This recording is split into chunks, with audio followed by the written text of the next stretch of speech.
मतदार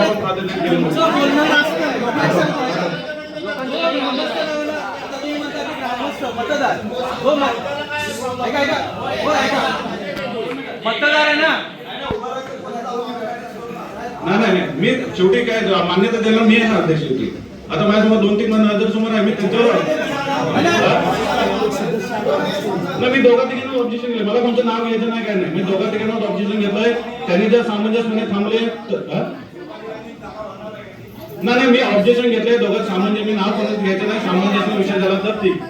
आपल्याला सामंजस्याने गोष्टी सोडवायच्या आहेत.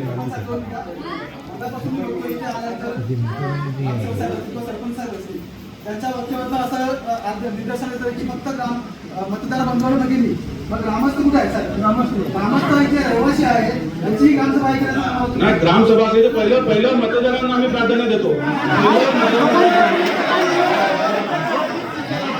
मीटिंग चालू होणार नाही.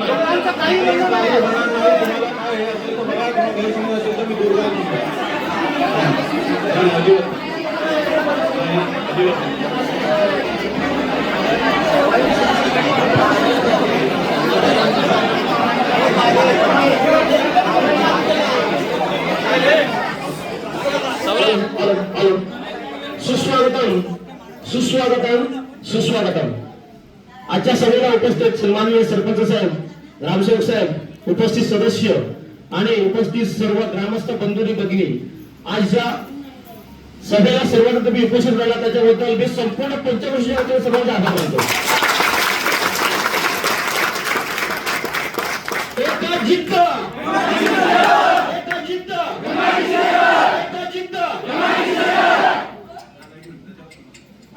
सन्माननीय सरपंच साहेब, आजची मीटिंग जी आहे आम्ही तुमचा सगळा आदर करतो. आम्ही सगळ्या कायद्याचे पालन करतो. तुम्ही म्हणाल तसं आम्ही वागतो. परंतु मला एका प्रश्नाचं उत्तर द्या. तुम्ही सर ग्रामसेवक साहेब एका प्रश्नाचं उत्तर द्या. MIDCच्या मुळे जी आमची संपूर्ण पंचकृषी बाधित होणार आहे, ते फक्त मतदार बाधित होणार आहे की सगळे ग्रामस्थ बाधित होणार आहे? याचं मला फक्त उत्तर द्या.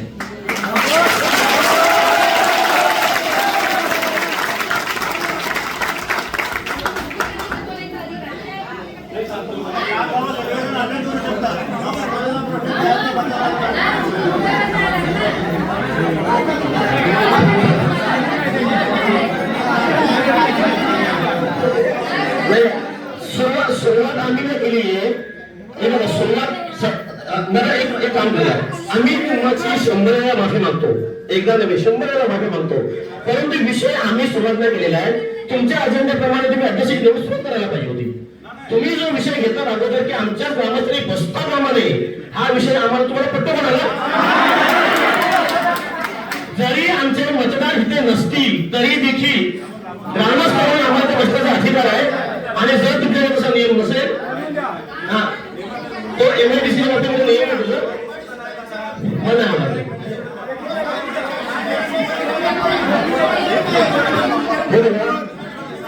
नाही MIDCचा विषय नाही. 2 मिनिटं त्यांच्या विषयाला मी दुरुस्त करतो. सरपंच साहेब नाही, थोडा विषय नाही, मी दुरुस्त करतो. मी 2-3 जण ऑब्जेक्शन घेतले, बाकी पुन्हा इतर ऑब्जेक्शन घेतले नाहीये. नाही एक मिनिट.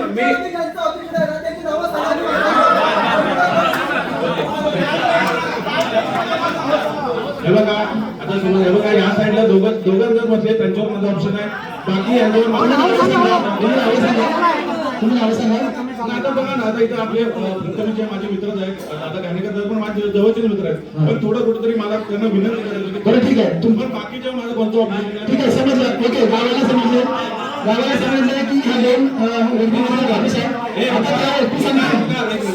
याच्याबद्दल माझा कुठलाही हे नाही की माझे जवळचे मित्र आहेत. फक्त थोडं कुठेतरी मी म्हटलं की बाकीच्या दोघांनी थोडं माझ्या विनंती मान दिलं तर बरं होईल. सरपंच साहेबांनी या ठिकाणी विनंती केली, आम्ही त्यांच्या विनंतीचा मान राखतो. पण तत्पूर्वी मला काही गोष्टींचा आवर्जून उल्लेख करावा असा वाटतो की ग्रामसभा चालू करायला कोणी बाहेर जायला पाहिजे, कोणी बसायला पाहिजे हा मुद्दा येत नाही. पण आपण जे पुस्तक घेऊन बसलाय त्या पुस्तकाच्या पुढे जाऊन मी सांगतो की हा जो अधिनियम आहे तो 1961 आणि 1959चा अधिनियम आहे आणि त्या अधिनियमाला चॅलेंज होत असतात. आतापर्यंत मी शांतपणानं होतो. मी आता मला असं वाटतं की सभागृहाला ते स्पष्टीकरण देणं गरजेचं आहे, कारण सरपंच साहेब नावं घेत नव्हते. आता त्यांनी पर्टिक्युलर नावं घेतलं की प्रथमेश गावणकर आणि शंकर घाणेकर म्हणून. तर हा जो काही अधिनियमाचं पुस्तक आहे याच्यामध्ये अनेक सुप्रीम कोर्टामध्ये, हायकोर्टामध्ये खटले होत असतात आणि त्यापैकी जो खटला झाला त्याच्यामध्ये खंड 9 आहे आणि त्याच्यामध्ये जी व्याख्या आहे 7 नंबरची, त्याच्यामध्ये असं म्हटलेलं आहे की या परिसरामध्ये जी ग्रामपंचायत आहे त्या ग्रामपंचायतमध्ये ज्या ज्या शैक्षणिक संस्था येतात, ज्या ज्या आरोग्य क्षेत्राशी निगडीत संस्था येतात, ज्या ज्या आर्थिक क्षेत्राशी निगडीत संस्था येतात, अगदी विद्यार्थ्यांपासून तर ज्येष्ठ नागरिकांपर्यंत जो मतदार नाहीये तो ग्रामसभेला बसू शकतो. फक्त कुठल्याही ठरावामध्ये त्याचं मत मांडू शकत नाही. कोणाला एक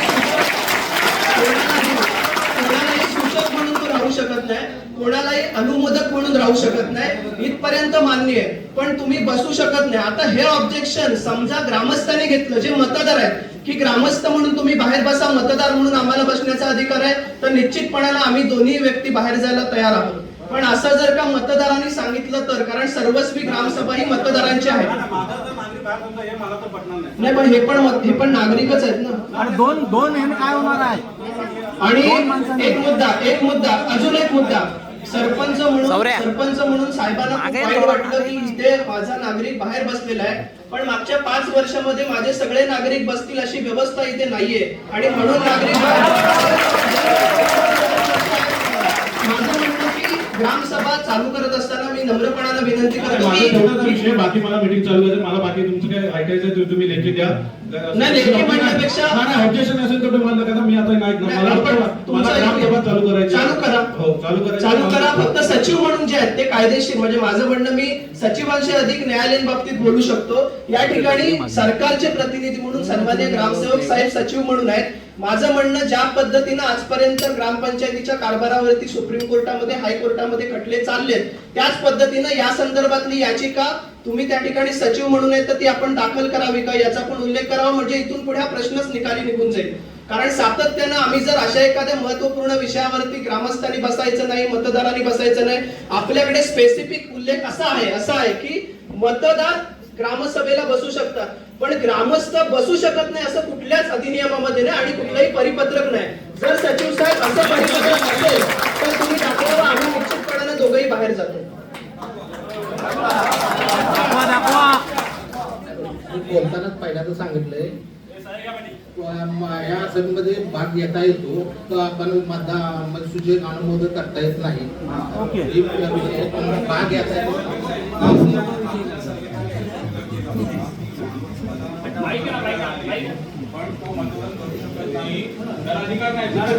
काय तुम्हाला प्रॉब्लेम आहे?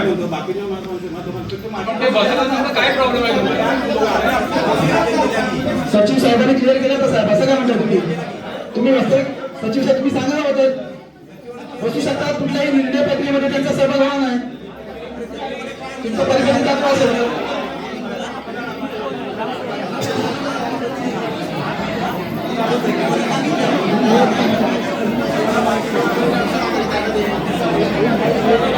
सरपंच साहेब, पण सचिव साहेबांनी तुम्हाला सांगितलं तुमचं कसं परिपत्रक असेल तर दाखवा. तुमच्या कुठल्याही निर्णय प्रक्रियेमध्ये ते सहभागी होणार नाहीत, सूचक अनुमोदनामध्ये त्याला बांधील होणार नाहीत, मग ते ग्रामस्थ म्हणून बसू शकतात. मग मतदारांना बसायची व्यवस्था आहे का तुमच्याकडे? कुठे आहे? सगळे बसले पाहिजे, सगळे बस. तुमची तयारी आहे का सगळे बसायची? अजून एक मुद्दा राहिला त्याच्यामध्ये, एक महत्वाचा मुद्दा की आम्ही ग्रामस्थ म्हणून या ठिकाणी आहोत, आम्ही व्यवसायानिमित्त, कामधंद्यानुसार आमचे मतदार आयडी बाहेर असतील, पण या ग्रामपंचायतीला आम्ही रितसर आमचा टॅक्स भरतो. ग्रामपंचायतीला पाणीपट्टी असेल, घरपट्टी असेल, मग आम्हाला जर या सभेमध्ये बसण्याचा अधिकार नसेल तर आमच्याकडनं कुठलाही टॅक्स घेऊ नका सचिव साहेब. माझं म्हणणं आहे की अवांतर चर्चा करण्यापेक्षा सचिवांना विनंती करतो की आपण ग्रामसभा चालू करावी आणि त्याच्यानुसार अजेंड्यानुसार जी सभा आहे ती चालू करावी. अजून अध्यक्ष निवड झालेली नाहीये. मेन आपल्या गावचे सरपंच प्रथम नागरिक आहे, त्यांचा विषयी करण्यात करावं लागेल. एक मतदार आणि ग्रामस्थ म्हणून मला एवढंच म्हणायचं आहे, ही दोन माणसं ज्यांची तुम्ही नावं घेतली त्यांना इथे बसण्याची आमच्या मतदारांकडून किंवा ग्रामस्थांकडून कोणतेही म्हणजे त्याच्यात निर्बंध नाही. त्याच्यामध्ये मला आक्षेप आहे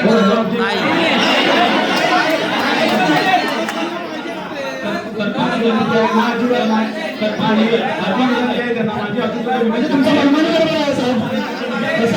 हो, तुमचे सचिव साहेब सांगताय तुम्हाला. असं कसं काय? आणि ते आठवड्यामध्ये जवळचे नेते सांगितलं फक्त हो, पण ते वाटतगावाचे रहिवासी आहे. त्यांना विचारा तुमचा रहिवासी आहे की नाही ते.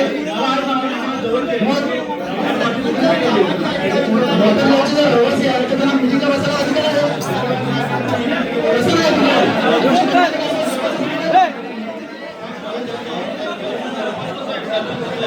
ठीक आहे म्हणजे इथे सदस्यांनी आपल्या मत व्यक्त करावे. इथे सदस्य आता सरपंचांनी मत व्यक्त करतात. इथे सदस्यांनी आपलं मत व्यक्त करावे.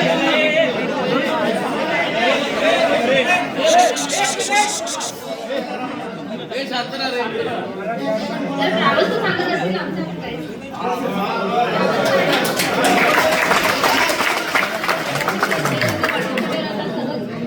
कॅश मला त्यांनी बोलायची विनंती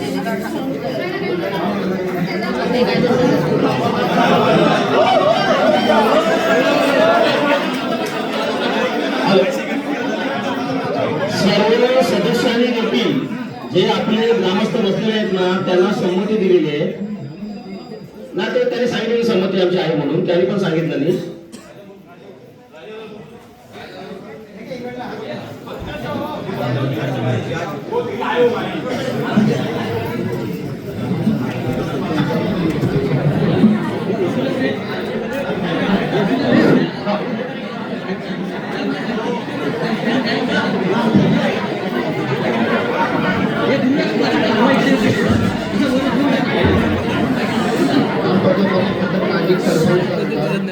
निर्णय स्वतः सरपंच घेतात आणि सदस्य काही किती काय बोललो तरी निर्णय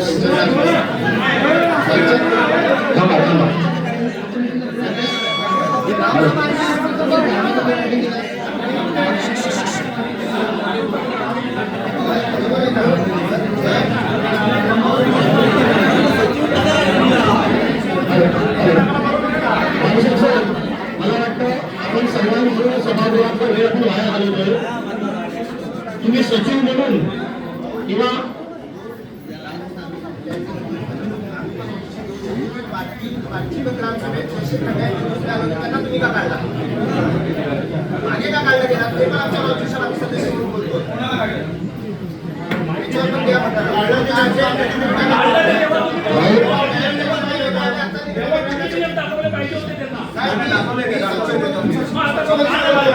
कोणाला गरजेमाने दिलं कळेल का? कुठल्या ग्रामसभेला झाला विषय मला कळेल. प्रत्येक ग्रामसभेला आहे. नाही तुम्ही मला तुम्ही तुमच्या काय लेखी असेल तर सांगा, तसं ठरवा असेल तुमचा ठराव तसा लेखी ठरवू नका तुमचा आम्हाला.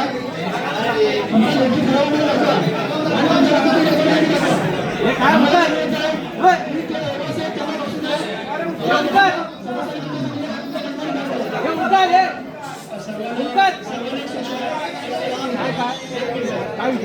साधारणतः मला इथे खरं तर म्हणजे ग्रामसभेला मी येणं टाळतो, कारण साधारणतः वर्ष झालं माझं या ठिकाणी घर आहे.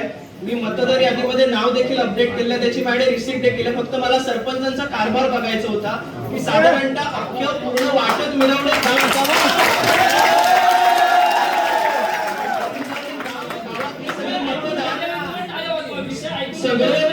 सगळे मतदार एक मिनिट सगळे मतदार ग्रामस्थ हे सगळे विनंती करतायत, या ठिकाणी बसलेले सदस्य सांगतायत, पण साधारणतः कदाचित सरपंचांना त्यांचं मत योग्य वाटत असेल. माझं ऑब्जेक्शन हे सचिव साहेब आपल्यावरती असणाऱ्या इथून होणाऱ्या सगळ्या कायदेशीर बाबींना आपण जबाबदार असाल की या सगळ्यामध्ये मला असं वाटतं की व्यक्तिशः माझ्यासाठी मला इथे बसण्यापेक्षा ही ग्रामसभा योग्य पद्धतीने चालली पाहिजे, त्या ग्रामसभेतले सगळे विषय पार पडले पाहिजे. आणि म्हणून ग्रामस्थांच्या भल्यासाठी मी आणि स्वतः शंकर घाणेकर साहेब आम्ही सभागृहाच्या बाहेर थांबत आहोत. यांच्यामुळे नाही तर तुमच्यामुळे. पण इथून पुढे ह्या सगळ्या न्यायालयीन बाबीला सचिव म्हणून ग्रामसेवक साहेब आपल्याला ह्या सगळ्याला सामोरं जावं लागेल आणि याच्यामध्ये या गोष्टीला आम्ही जबाबदार नसू हे मी लाईव्ह सांगतोय आणि जबाबदारीनं पार सांगतोय.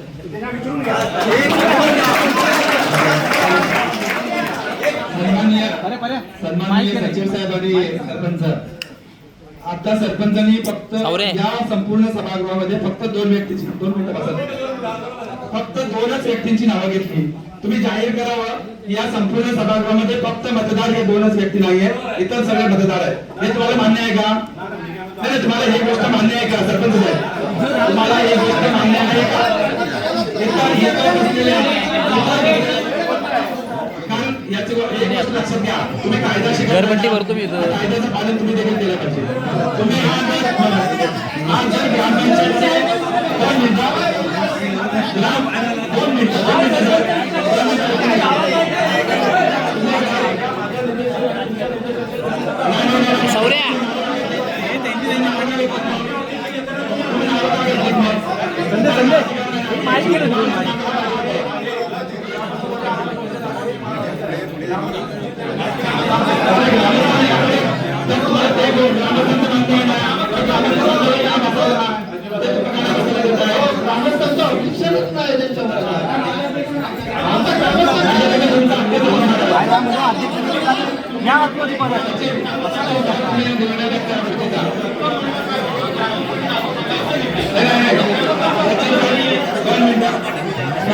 तुम्हाला ही गोष्ट मान्य आहे का? फक्त 2च व्यक्ती नाव दाखल आहे आणि त्यानंतर होणाऱ्या निर्णय प्रक्रियेमध्ये संपूर्ण सभागृह सहभागी असेल. ही गोष्ट मान्य आहे का? मग तो मतदार असू द्या किंवा ग्रामस्थ असू द्या, बसलेला प्रत्येक व्यक्तीचं मत तुम्हाला घ्यावं लागेल.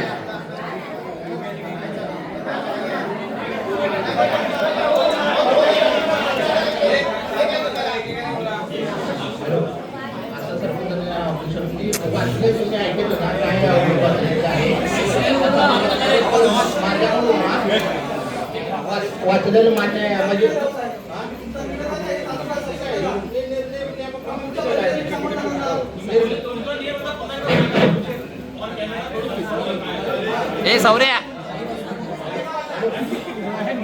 आपल्या नियमाप्रमाणे आपण मी मग सांगितल्याप्रमाणे आपण केलेलं आहे. मतदार यादीमध्ये नाव असेल तर मतदार यादीत नाव असेल तर त्यांना मतदार यादीतील जर प्रोसिडिंग करायचं असेल तर मतदार त्यावेळेस तुम्हाला त्याचा भाग घेता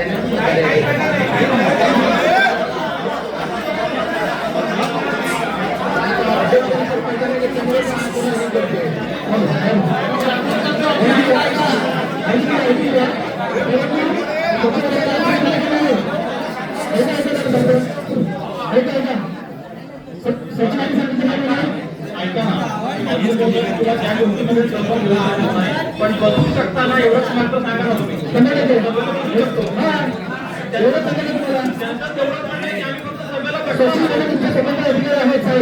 हे लक्षात विसरू नका. त्यामुळे तुम्ही बसू करायला फक्त सांगा, मतदान प्रक्रियेमध्ये कुठलाही सांगणार नाही. प्रथम नागरिक काय बोलतायत त्यापेक्षा तुम्ही शासकीय अधिकारी म्हणून हे पण तेवढंच महत्वाचं आहे. सरपंच बाबू 35 ते 40 वर्ष मतदार यादीत नाव असेल असा नियम हा पहिल्यांदा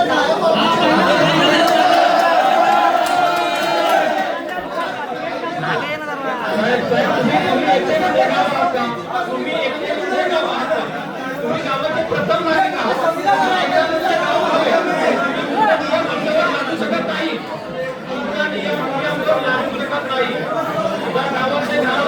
ग्रामसभेचा अजेंडा होता तो सगळे ग्रामस्थ येणार आणि सभेला भेटतात. तुमच्या नियमानुसार ते त्याच्यामध्ये सहभागी होणार नाही, पण याचा अर्थ 2 लोक आले तुम्ही सभा सुरू करणार नाही, सभा सुरू होणार नाही असं होत नाही. त्यामुळे पुढच्या गोष्टी होतीलच. त्यामुळे पुढच्या गोष्टी आता तुम्ही योग्य पद्धतीला सुरुवात करायची. तुम्ही मला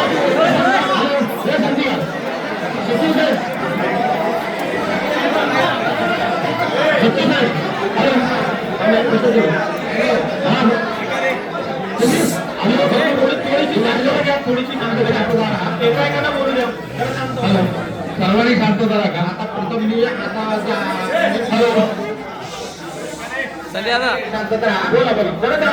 मतदार यादीत नाव असेल त्यांनी बसू शकतात, भाग घेऊ शकतात. पण मतदार यादीत नाव नसेल त्यांनी ऐकून घ्या. मतदार यादीत नाव नसेल मतदार विरोधात मतदान घेण्याचा अधिकार मतदानाचा अधिकार त्यांना नाही. तर पुन्हा आपण